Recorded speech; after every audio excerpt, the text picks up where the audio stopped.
Hi everyone, welcome back to my channel. पिछले कई महीनों से मेरे पास ईमेल्स आ रहे हैं फाइनेंशियल प्रॉब्लम से रिलेटेड कि हमारी कुंडली में धन योग है, मेरी कुंडली में एग्जॉल्टेड प्लैनेट्स हैं, मतलब उच्च राशि के प्लैनेट्स हैं, लेकिन फाइनेंशियल पोजीशन वीक है। आप कोई स्टोन रेकमेंड कर दीजिए, कोई जेम स्टोन या कोई उपाय बता दीजिए। तो इसी टॉपिक पर ये वाली वीडियो है। आई होप आपके काफ़ी डाउट्स क्लियर होंगे और आपके कुछ प्रॉब्लम्स कुछ हद तक सॉल्व होंगी। क्या आप सच में ज्योतिष का मतलब जानते हैं? एस्ट्रोलॉजी का मतलब, इसका मतलब होता है एक दिव्य रोशनी, एक ऐसी लाइट जो आपको एक मार्ग बता सकती है, एक दिशा दिखा सकती है, उससे ज़्यादा कुछ नहीं।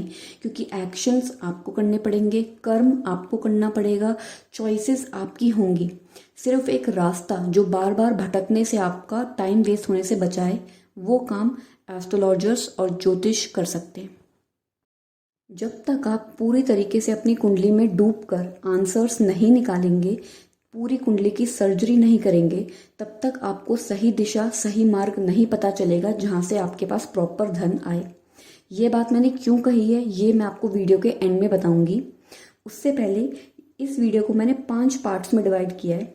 सबसे पहले हम बात करेंगे किन हाउसेस को हम देखते हैं धन के लिए, किन प्लैनेट्स को हम देखते हैं धन के लिए, उसके बाद धन योग क्या होता है और नक्षत्रों का क्या इंपॉर्टेंस है।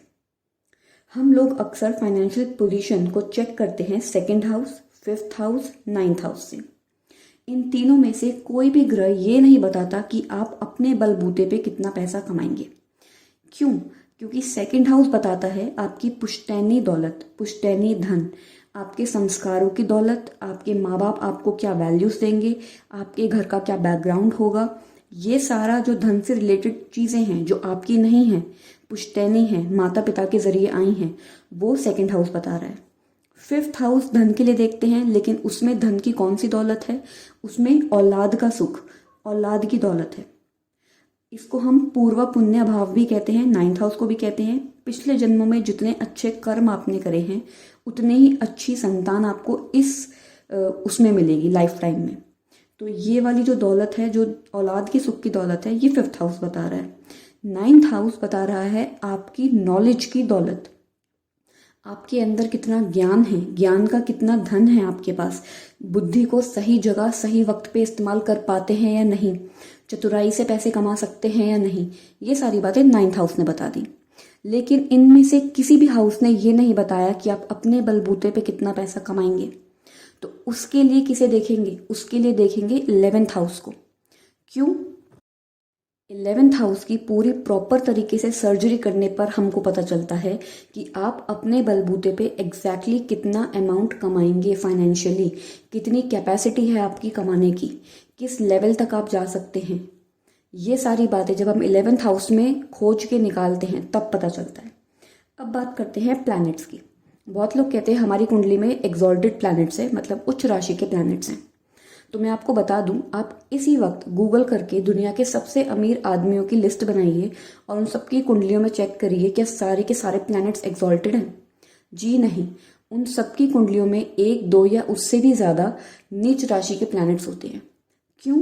क्योंकि नीच राशि के जो प्लैनेट्स होते हैं वो as a side effect, as a negative effect धन देते हैं। चाहे वो आपको बदनामी दे, चाहे वो आपको सोसाइटी में इज्जत ना दिलवाए, चाहे वो और कुछ आपके लिए नेगेटिव करें, लेकिन उनका एक नेगेटिव एस्पेक्ट आपको धन देना भी होता है बहुत बार। और नेगेटिव प्लैनेट्स कौन कौन से? स्पेशली सन, मार्स और वीनस और कभी कभी सैटर्न भी। ये सारे प्लैनेट्स अगर नीच राशि के हैं तो ये as a negative side effect आपको धन दे जाते हैं। इनके पॉजिटिव साइड इफेक्ट्स तो बहुत अच्छे अच्छे होते हैं, लेकिन नेगेटिव साइड इफेक्ट में हो सकता है सोसाइटी में आपकी थोड़ी इज्जत कम हो, लोग आपको चीटर कहें, लेकिन पैसा कमाना आपको खूब आएगा और पैसा भी आपके पास खूब आएगा।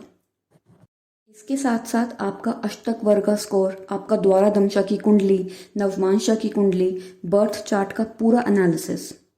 अब चलते हैं दूसरी चीज़ों पर, धन योग पर। हर किसी की कुंडली में 99% लोगों की कुंडली में धन योग होता है। क्यों?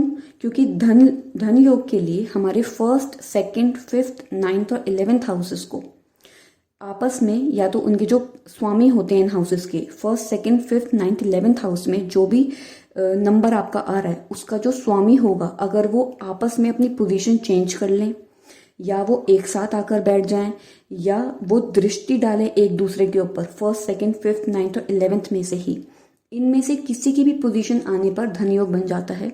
और ये मोस्टली 99% कुंडलियों में होता है, क्योंकि धन ज़रूरत है, धन योग सबकी कुंडली में होता है। अब बात करते हैं, इन सब को देखने के बाद भी सिर्फ 50% काम हुआ है। 50% पूरा का पूरा काम अभी किसके हाथों में है? नक्षत्रों के हाथों में है।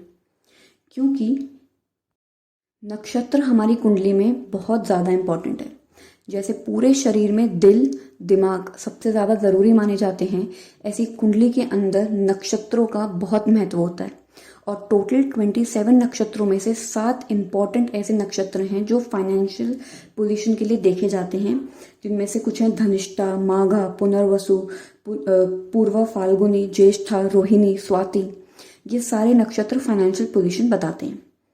अब इन सबको देखने के बाद, पूरा एनालिसिस करने के बाद, अगर मैं अपने क्लाइंट को सलाह दूं कि आप प्रॉपर्टी के बिजनेस को थोड़ा साइड में रख के खाने से रिलेटेड, फूड रिलेटेड बिजनेस में जाएं, और वो कहे कि नहीं नहीं हमको तो प्रॉपर्टी के ही बिजनेस में रहना है, आप कोई जेमस्टोन रेकमेंड कर दीजिए, कोई सिद्ध करा हुआ हमको स्टोन दे दीजिए, तो तब हम कह सकते हैं कि कुंडली में धन है लेकिन घर में नहीं। इसका यही रीज़न है कि लोग उस दरवाजे पे नहीं जाते जहाँ से धन आने वाला है।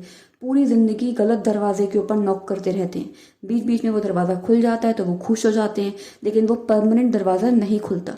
जहाँ दरवाज़ा परमानेंट खुलता है वो आपके कंफर्ट जोन से बाहर है, आप वहाँ जाके मेहनत नहीं करना चाहते।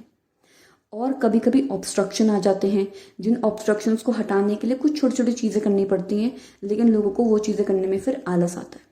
तो ये रीज़न होता है कि कुंडली में धन है लेकिन घर में नहीं।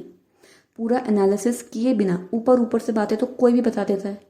तो आपको इन सब चीज़ों का ध्यान रखना होता है फाइनेंशियल पोजीशन चेक करने के लिए। आई होप आपको ये वीडियो पसंद आएगी। प्लीज़ लाइक और सब्सक्राइब ज़रूर करें।